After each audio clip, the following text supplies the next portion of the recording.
Literally, the door to where his dirty laundry lives. Yeah, you don't get through that door if you come round our house. Hi, I'm Matt. I'm Amelia. And this is Be More Picard, the show where we don't just chat on about Star Trek, we try and find ways that we can improve ourselves through the next generation.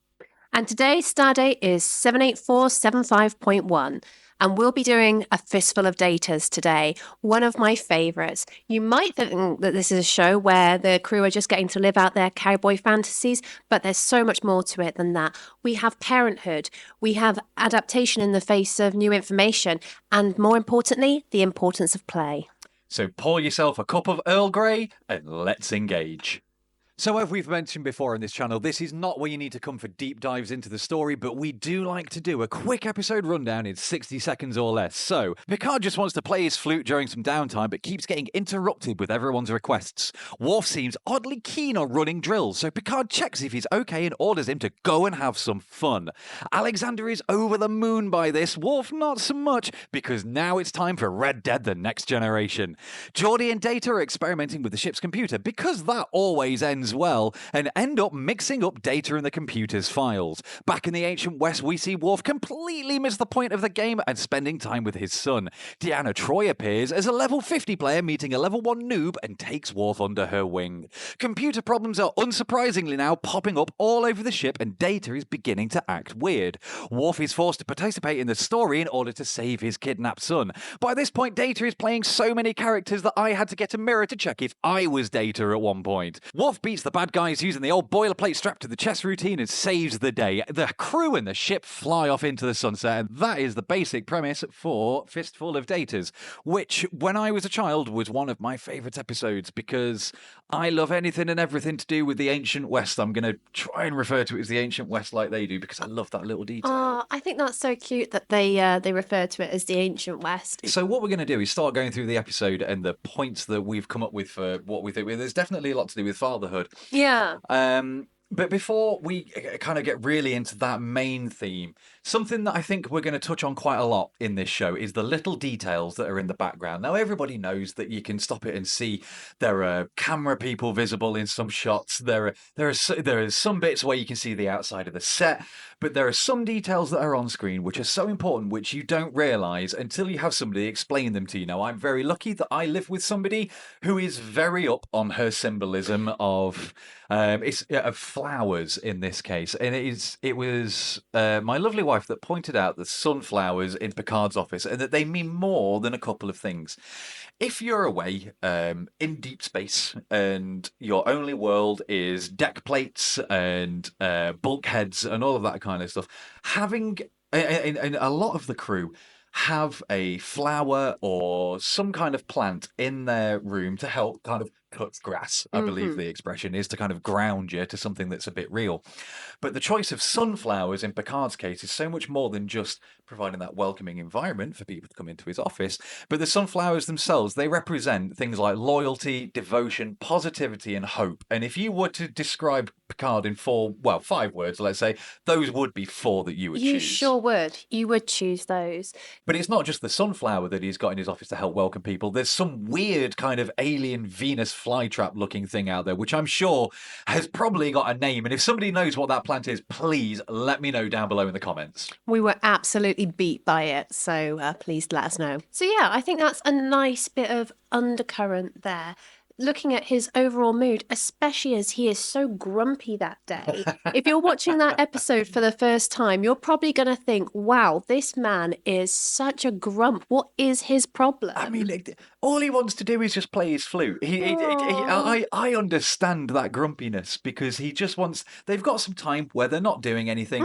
So he thinks, I'm just going to sit back, do one of my mental health exercises for myself and play some music, which is a great way of letting go some of the tensions, but he keeps getting interrupted by everybody and their problems. So I think one of the things that often gets overlooked when people try to better themselves through work and to go for these higher positions, like managers and captains in this case, is that it doesn't just come with the perks of being able to approve people's annual leave, or you can go on lunch now, you can go on lunch there, it's time for your break.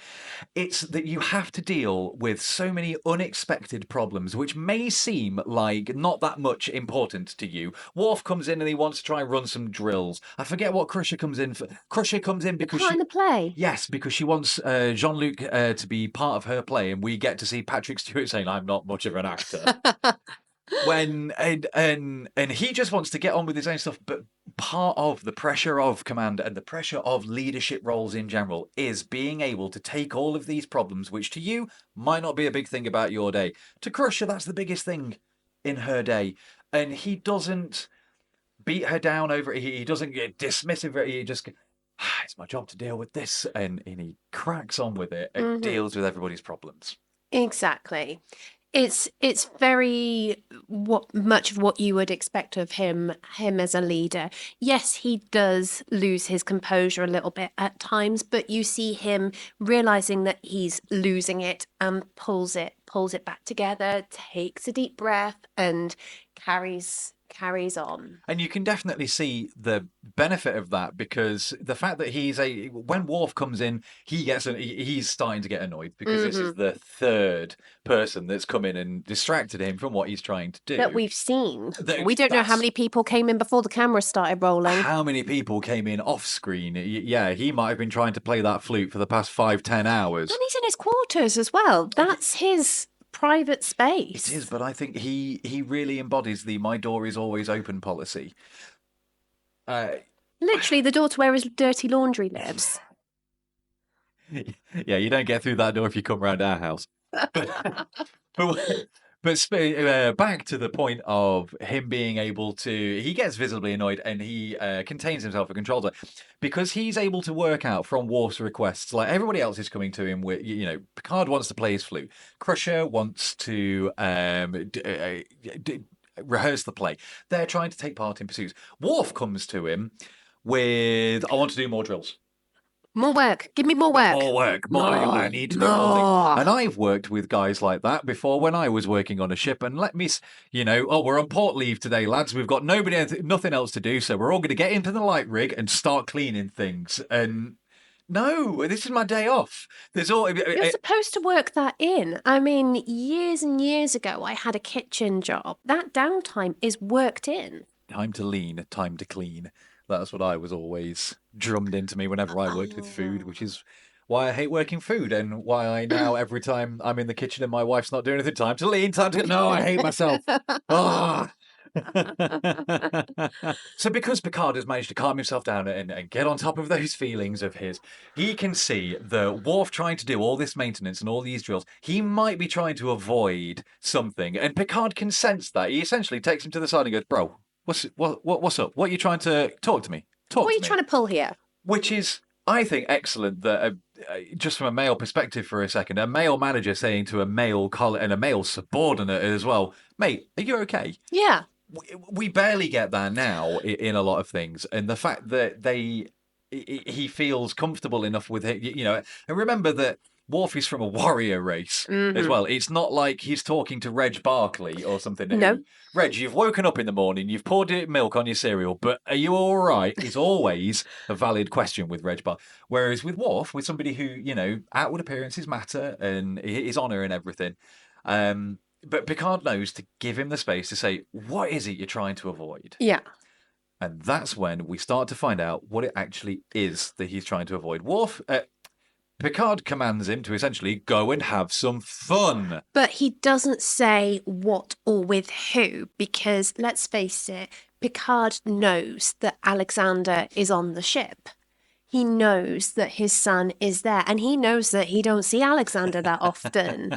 So I think he's got a sneaky little suspicion, and he's encouraging Worf to go off and be a parent. I mean, gone are the days. I mean, even now you're seeing it more and more with men actually being free to parent their child. It used to be, your dad would be hanging out with you and looking after you while your mum was doing what the heck ever, and it would be dad's babysitting. No. Worf ain't babysitting today. He's parenting. So Worf goes back to his quarters dejected, And here we see Alexander running towards him, full of his childish happiness. Daddy, Daddy, it's time to play now, is it? What did he say about your rosters? And Worf's like, not today, kiddo. I guess I can go and have some fun on the holodeck with my child. Yay! And that's why I found out that we're off to the holodeck, we're off to the ancient West, and that's where the story really gets going. B story that kind of goes alongside this does tie in eventually, and I don't want to spend too much time on what Geordie and Data are doing. Suffice to say, Geordie and Data are playing about with the ship's computer, like I said in the rundown, and you'd think you do have to wonder. It's like, have you ever paid attention to your own lives? Like, when was the last time that you did this and it worked out? The only kind of note that I have for that whole stuff until Data gets involved later is that Geordie is, for some reason, they remark on Geordie growing a beard, and I'm jealous because I can't grow a beard. Aww. It's something that I'll never be able to do. Well, we all have things that we can do and we can't do. Although I find it interesting because Geordie and Data are off doing this little experiment, and Picard doesn't say, "We'll go off and have fun." Is that really a good idea? It's- Putting all of the ship through one person? It's just, I mean, to them it almost is. It is play. I mean, to me, so writing the talking points for these episodes is actually play to me. Organizing things in our little spreadsheet. Yeah. That's play. Lining up my little toy cars when I was a kid. Play. And I think this is why I enjoy doing this process, because she does all the talking points and I'm the person who goes, this lead goes into there, and then you put this little tiny sock. And then you rock up and you get to be the star. So, it works for everybody. And I do want to say I did actually have fun with other forms of play when I was a child. So my sister, your wife, we used to have these toy vacuums that obviously were supposed to be practicing for being housewives. Did we actually ever practice vacuuming with them? I think you know the answer I can tell you for sure. But what we ended up doing with these toys of practicing for, our wifely duties, no. We ended up zipping around the house in them, pretending that they were motorized broomsticks and we were witches. So it's not as if it's... So you did actually end up practicing what you needed to for later. I sure did practice it for later. Something not as intended. But No. let's get back to where we were. So by this point, Worf and Alexander are off onto the holodeck. Data and Geordie are messing around with their computer. And that is when we start to get into the meat of the episode. Mm-hmm. We're in the holodeck. We're in the holodeck. A safe place to explore the different stories and games that we want to play, and some games we actually have here. I mean, when we were kids playing make-believe, we were lucky if we might actually get to play out in the woods and live out whatever cowboy or vagrant kind of dreams that we might have back then. The height of sophistication. It was, and the height of enjoyment for me, like if we were going out and with my friends and playing Army in the Woods, was finding a twig that had the right amount of handholds on it. And here they have got a full, fully immersive situation here. Yeah, totally. So.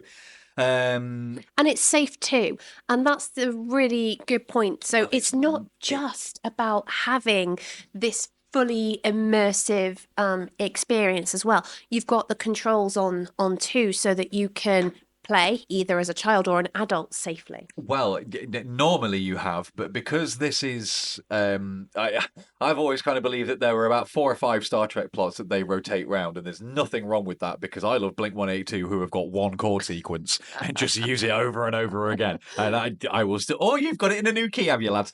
And this, one of the standard Star Trek plots is something goes wrong with the holodeck.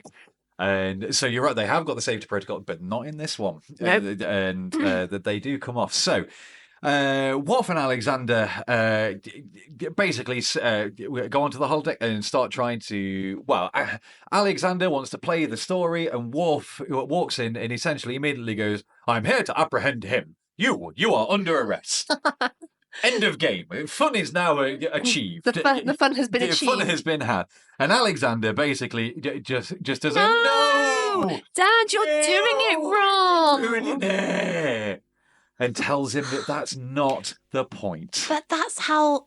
Have you ever like played with kids where they go, "No, you're doing it Oh, wrong," I- and you know what? You are doing it wrong. I did that to my parents. No, you're not playing right. Play with me correctly. I am currently trying to teach a young female member of my family to play the drums, and several times she has told me, Uncle Matt, I know you're better at drums, but you're doing that wrong. I don't think I am, but you know what? For the purposes of yes, I will purposes do of it play, your yes, way. you are. Because I had learned from these kind of things to engage with the story, and that is the Right. crux of what Alexander is trying to get to Worf here. He tells him, "You've come in on easy mode and completed it straight away, which is no fun at all. We need to up the difficulty. We need to try and get a bit more of a chance, and enjoy yourself and lose yourself in the moment." So they up the difficulty because everything's still working at this point. And the story starts Yeah, to move along. but I think also the really good point about this as well is how much Alexander looks up to Worf and trusts him, because he does immediately uprun the guy and he's like, "Oh, right, great, we've got to up the difficulty." And he is so excited to be his deputy and be his little helper and run around and help him. It's so, so sweet. It really is, and it's because his dad is joining in the world of make believe. Yeah. I'm not going to go too specific, but I was not encouraged to have too much in the way of make believe, and I definitely got told off a lot for doing silly voices when I was a kid. Thankfully, that hasn't changed, has it? We'll ask your wife. Yeah, and here, you know, it's almost encouraged that like, no, you're going to go off into these make believe worlds, Yeah. and he's trying to show his dad, and he has a much easier medium to do it through with the holodeck. And he's able to engage with him. So they up the difficulty on the story. Worf still apprehends the bad guy and thinks, "Oh, have I completed it?" But there's still more to come. There is a lot more to come. And that is where Worf apprehends the bad guy. We move over to the jail, and it's becoming obvious that Alexander might not be the only person that can teach Worf everything here. It's almost like he needs somebody smart and intelligent to come in and to be that guide that you get in so many computer game adaptations. And so many things like that. You need somebody to bring you through it and to explain to you, no, right, press this button to jump, that button you can run and jump. And did you know that you could do this? I do not have the hand-eye coordination for those kinds of games, I'm sorry to say. No, but thankfully in this situation, you know who does? Deanna Troi. Yeah, so she was there as a guide, and not just a guide to say, "Oh, you're playing the story wrong." Actually, how to play the story and how to enjoy it, and then later, as it all kicks off, how to stay alive. She's the one that's showing Worf that it's like, hey, I'm a grown up, and look how much fun I'm having. Yeah. Because she is having the time of her life. She's having a blast. As the mysterious stranger. Yeah, and what I really like about it as well, Worf knows that, just lets her, carry on, but there's none of that, "Oh, you can't play because you're a girl." You're not in our game. It's my ball and it's my game. And it's my holodeck right now. My name's on the booking list. So Worf is absolutely transfixed at this point. She's sat there, she's leaning back, her feet are up on the table. She's lit up a cigarette here, just casually smoking and drawling in that, accent. He's absolutely baffled as to what's going on. She is fully in the role. And he goes, "You know what?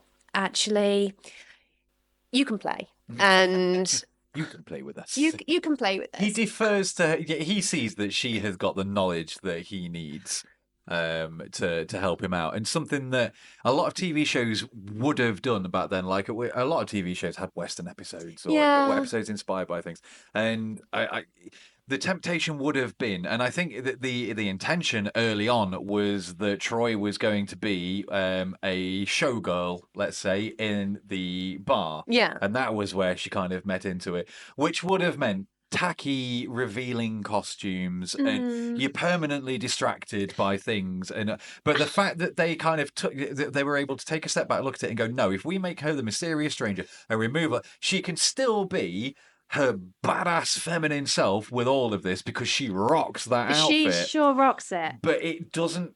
It doesn't distract away from the story. No, at all. no, exactly. And allows. It's a part of the story, and it's just nice to see her being a part of it and being a good part of it. I mean, because when I was a kid, I mean, okay, we're talking about the 90s now. It was very much, oh, you'd want to go and play. There were some boys there, and they'd either go, you can't play, you're a girl. And that would obviously suck. Or even worse, they'd say that you could play. So, Teenage Mutant Ninja Turtles, still a really popular game when I was a kid. And the boys would say I could play, but I'd have to be April. And it's You could like, be the news reporter talking about all the fun we're having. great, great. But I Nah. can say that from my experience of probably being in exactly the same situation, because I love me some Ninja Turtles too. But it was just whenever a girl expressed an interest in wanting to play one of the boy coded games or something like that, the fact that we've got an April now, for me, it was, oh, yes, it's complete.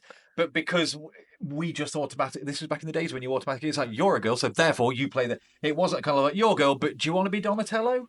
Or anything? You could beat me around the head with a No, stick. I wanted Just. to be Raphael. But the fact is that you wanted to play, and I did. I wanted to be a part of and things. And I didn't feel included. But you know what? Deanna, she's in there, she's included, she can play, and she gets a good part as well. So let's enjoy progress, right? This is where the point when things start to go a little bit wrong, she's quicker off the mark. That she notices that the. Oh, I can't remember the guy's name, but the guy that they've. Is it Silas or something that they've. Eli. Eli, that's it. She notices that Eli is now all of a sudden shuffling cards like Data was at the beginning of the episode. Oh yeah, because we started off with poker, didn't we? That's the other episode that we're about to do. So, I mean, cut that. Shit. no, I am not going to cut that because it is a good trailer for the fact that we are trying to do more than one episode at once here. So if you're interested in seeing what episode we're talking about, please make sure to subscribe and check out our other videos on the channel. The point is that everything is starting to go amok, and and they are starting to realize in the holodeck now that the safety controls aren't working. They can't get out. They can't make the computer stop the program. Worf tries to stop the barmaid making an advance here. Computer, freeze program, freeze program, freeze program. Oh, he is scared. He's terrified. And then it turns out later. We'll get to Brent Spiner's favorite character. And speaking to that, because now Commander Data starts to pop up more. We never actually see the main bad guy in what you would call his original form. We only ever see him as Data.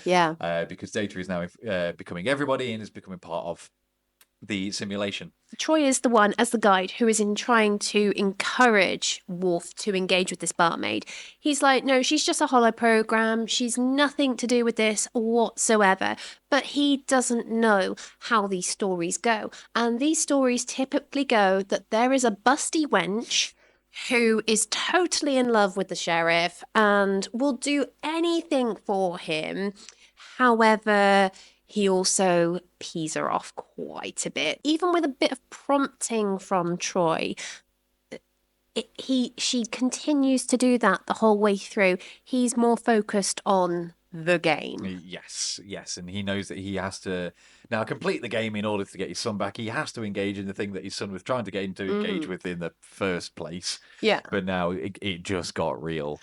It does actually get real because he gets shot, but I mean, hey, he's a Klingon. You know, he's got those redundancies in. But so this is where they do another lovely little tribute to all the westerns and all the old spaghetti westerns that came before them, because he manages to rig up a force field out of his communicator. which is that, in the original Fistful of Dollars, I want to say that it was a boilerplate or a piece of thick metal that was used in the same way, hidden under the clothes. Also, in the much better example, Back to the Future 3. Oh, yes. Okay, now we're in a territory that I Now it understand. makes sense. Now it makes sense. If I'm we could not just sure I've bring ever watched a Western, actually. everything back to the. You don't need to. Just watch Back to the Future 3. You have now Already watched. done it. You have now watched every single Western that you ever need, and you have all the tropes that you need. So Damn. Worf defeats the bad guys using the force field, saves Alexander, and can finally exit the holodeck. And everybody agrees that maybe we don't link data up to the computer anytime again soon. That's a bad idea. Bad idea. Super bad And then idea. the ship flies off into the sunset with their last tribute to riding off on horseback together with the sun going down to the background. It is a lovely ending to one of my genuine favourite episodes. So I think, yeah, that might be one of mine too. And you know what? My last favourite little detail about that. So Worf has just put Alexander off to sleep. His little boy's off to bed now. It's time now for him. And he takes his cowboy hat, he puts it on, he looks in the mirror, he goes, actually, I like this. I like this. You know, Because he's learned to enjoy it's no longer just pointless recreation activities. In some things he is very data. yeah. In that he's kind of like, what is this fun of which you speak? But he sees the point. Yeah. Because to Worf, the holodecker's own recreation of the holodeck is going and having increasingly harder boss fights to stay sharp, which makes sense. But How can he learn to twirl his batleth better? yes, but I think he's starting to learn that. The true measure of a warrior and the true measure of a man is about so much more than just one thing. Yeah. You need all these different parts to come together. And learning through play and just letting yourself go and being able to give yourself that mental break through an activity like Picard trying to play his flute. Yeah. We've talked before about the there are so many musicians on this ship. It is ridiculous. They've got a band. They At least. they could put on a whole festival with just people from the Enterprise. The whole mission of the Enterprise is to seek out new experiences, to go and find new things. And I think that if you're part of the crew on that, it is important that you seek out those new things yourself, which is just something that I think everybody could be able to take into daily life. It's always worth trying to seek out just that little tiny thing of something new, whether it's playing a computer game, which you've never done before, trying to go out and play a sport, walking somewhere that you've never done, starting a YouTube show about Star Trek. We did that. We did. This is us trying to do what we're trying to. This is play. I mean, I'm always trying to incorporate what's new, what's different, and not necessarily from a skills point of view. I mean, if I can learn a new skill, then great. But ultimately, it's all about giving yourself just a chance to to expand, to take your mind away off the regular things, the day to day. I think that's hugely important. I mean, to a sense of play, yes, of course, it is a sense of play for me to build our spreadsheets. But also I do other things to incorporate play too. I mean, so this time last year, I didn't even know how to play Magic the Gathering. And now I do. And now you do. And you're a ranked player, didn't you say just before we started? I can't necessarily say I'm ranked. So I play Magic the Gathering Arena. This is the first time that I actually, in this month's can't remember, is it constructed rank or whatever? I got to diamond, for goodness sake.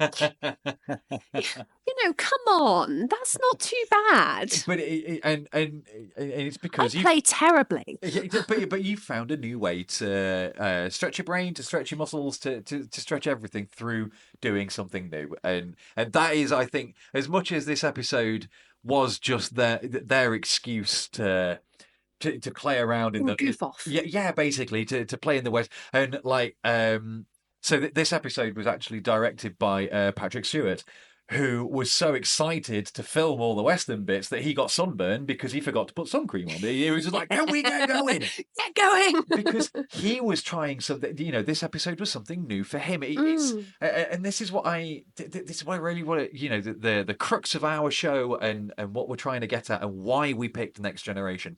Because it's not just about the journeys that the characters go through. The people who are making it all were given these sandboxes to experiment and to, like the crew with the holodeck and their new experiences, to expand their repertoire.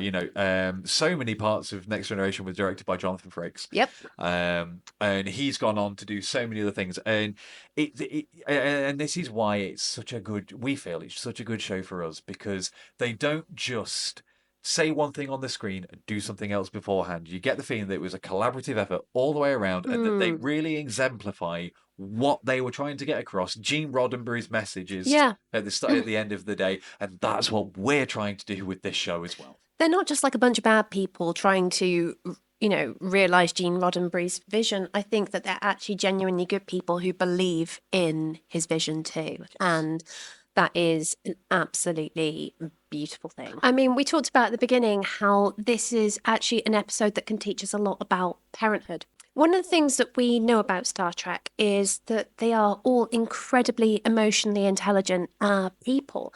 And I actually just want to make out the point that emotional intelligence might actually be the new generational wealth, especially in the Star Trek time when you don't want to be reactive and you don't want to be angry or taking offense at things where offense was not meant and starting fights with people, particularly Klingons, perhaps. I think it's a really important point to make. And I see a lot of that in this particular episode. So something else that I hope that Worf got out of it wasn't just that it's important to engage with the story and you can learn things by engaging with play, and that maybe that's a good way to teach things, which definitely comes back in a few episodes' time. But hopefully he's learning to treasure that time with Alexander. He seems to be avoiding trying to spend time with his kid at the start of it. But hopefully by the end of it, he's learned that actually there are only a finite number of times that I'm going to get to play with him. Exactly. I mean, there's going to be a point when Alexander, as it is with all children, think that their parents are the best thing in the whole wide world, didn't want to be with anybody else. And then one day, possibly before when puberty hits, possibly after, but you ain't cool anymore. Oh, get out. Oh, why are you saying that lame thing? Why? Why? Why are you saying that? Why are you embarrassing me? Yeah. And those moments are absolutely precious. And we don't realize that actually that could be the last time that we hug our kids. That could be the last time that we play with them. That could be the last time that they actually think that we're cool. It's something that over the past few years, I've definitely tried to learn myself to treasure moments with people, because without going too far down and deep into this, there's been a lot of trouble over the last few, and there's currently something going on right now where we're not sure how many moments we have left with somebody, and if you don't take the time to enjoy those moments while you're in them, you will regret it later on. And I hope that is something that Worf picked up from this episode. Yeah. Star Trek has often been compared to Westerns, especially the original series was definitely compared to Westerns a lot. Some people throw around the term spaghetti Westerns in there. It's not Italian, so it can't be a true spaghetti Western. No. But there are definitely some comparisons and some of the tropes that carry through. We don't just have the pistols at dawn or the buxom wench who's in love with the sheriff. We also get towards the end where the guy does get the girl. However, what a girl! What a gal! What a girl! What a great gal she is! So we have now finally the program has really gone a little bit cattywampus, and Data is everywhere. And Data is now the busty wench. And just as we're hoping that we're going to wrap things up, she makes her way down the stairs, resplendent in her red dress. Oh, Sheriff! It's just Brent Spiner having the time of his You life. can tell. He has definitely gone on record and said that playing that barmaid was one of his favourite roles in Star Trek. Do you know what? There's another tie into that of another Star Trek series. So Scott Bakula of Quantum Leap. So my boy. mum loved Quantum Leap when I was a So child. did mine. And I wonder why. I wonder if it means we could get our mums to watch Enterprise. I would struggle to watch Enterprise. We actually did and got to, I think it was about the third series and we dropped it. And I think we will probably, I mean, I'm a completionist.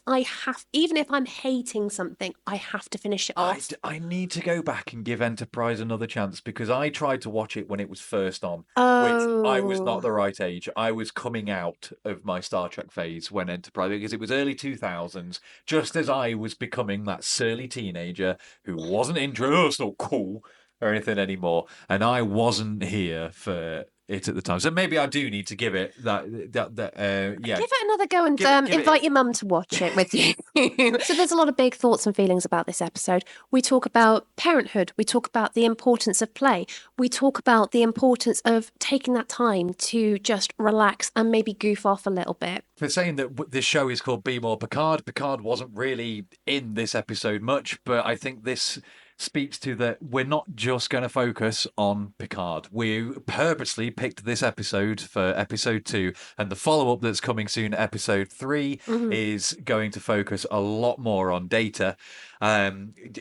Because we want to go around these characters, because we think that they all have things that they could teach us. So even though Picard was barely even in this one, he did manage to pass some things on, that we've looked at the He start. facilitated all the fun and games of this episode. It wouldn't have happened if it wasn't for him. He mandated that you shall have some mandatory fun, Mr. Worf. And that was the only way that we got him. But they were reflecting on his music, the sunflowers and the meaning there. Again, I still throughout this episode have not managed to find the name of that plant. So please let me know if you can find out what it is.